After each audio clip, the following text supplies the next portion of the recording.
I go across to my colleague Pallavi, who's standing by. Pallavi, this is as India's CPI inflation for June 2025 is estimated at 2.1%, a notable decline. But give us all of the details. Right, Sanjana, like you mentioned, the headline CPI figure has come in at about 2.1%. So we continue to see a consistent decline in headline inflation. This print is in fact the lowest in about 6.5 years, or in about 77 months. Let's quickly glance at some of the key internals. Food and beverage inflation continues to contract at about 0.2%. So that's the pace of contraction we're seeing in food and beverages. Clothing and footwear at 2.5%, housing at 3.2%. Fuel and light inflation at about 2.5%. Within food and beverage, let's quickly glance at some of the key internals. We're looking at vegetable inflation contracting by 19%, whereas pulses and products are seeing a contraction of 11.8%. So these are largely some of the categories that are driving the decline in food and in turn headline inflation. For some of his first thoughts on today's print, let's also go across to Suvadeep Rakshit from Kotak Institutional Equities. Suvadeep, thank you so much for taking time out to speak to us. Thank you so much for having me here. So, what are your first thoughts? This figure is not, entirely surprising. It is broadly on expected lines. What is your takeaway? Expected lines, I would think the expected line was that inflation will be on the lower side, right? How low will it be is, I think, where the surprise is. We were expecting it around 2.5, 2.6%. The 2.1% and even consensus was around that point. 2.1% is certainly much lower than what was expected.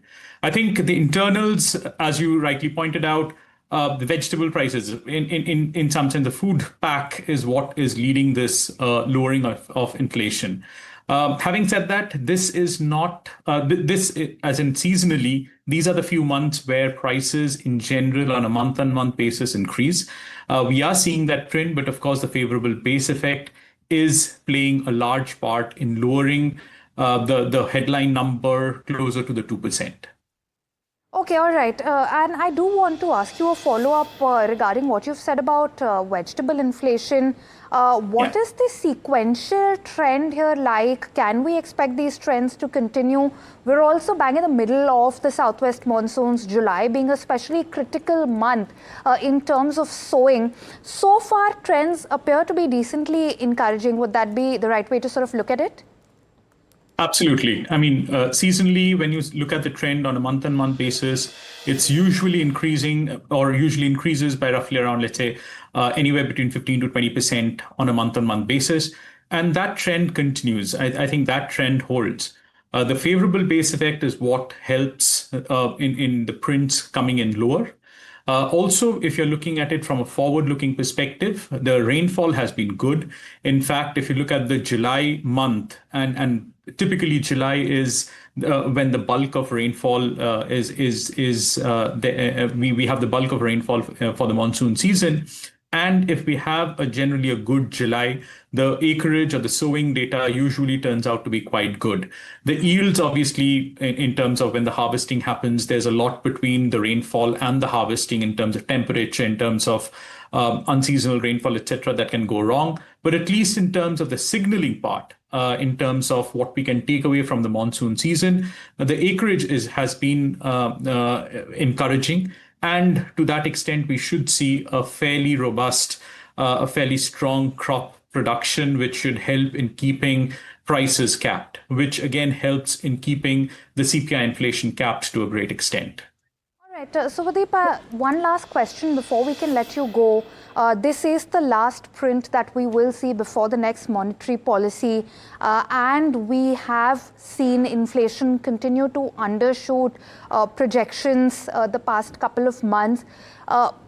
Is the consensus and is your view still that of a pause in the next MPC, or does today's print, along with other factors, in any way change what we can expect from the next monetary policy?